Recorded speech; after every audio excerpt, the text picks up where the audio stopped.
বৃষ্টির প্রত্যাশায় আজও দেশের বিভিন্ন স্থানে বিশেষ নামাজ আদায় করেছেন মুসল্লিরা।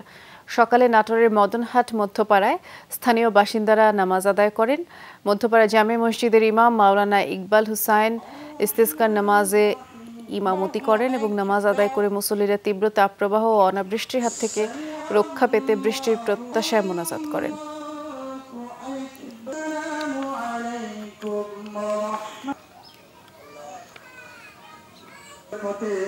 আমাদেরকে অনুসরণ করতে সেই চলেছে।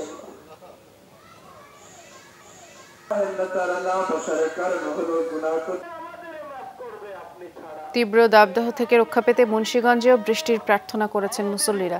সকালে ভট্টাচার্যের বাগ যুব সমাজের উদ্যোগে দারুল উলুম বি বাগ মাদ্রাসার খোলা ময়দানে বিশেষ নামাজ অনুষ্ঠিত হয়। কয়েকশো মুসল্লি অংশ নেন। এ সময় চলমান তাপপ্রবাহ থেকে দেশ ও প্রাণীকুলের নাজাতের জন্য দোয়া কামনা করা হয়।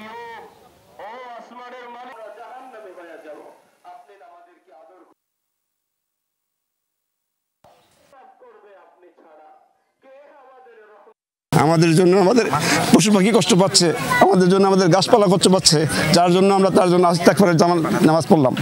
আজকে দোয়া করতেছি যে আল্লাহ তাআলা যেন এই তাপটা আমাদেরকে সহনশীল করে দেয় আমাদের কাছে। আমরা আল্লাহ পাকের কাছে দেশবাসীর জন্য সকলের জন্য আমরা দোয়া করেছি।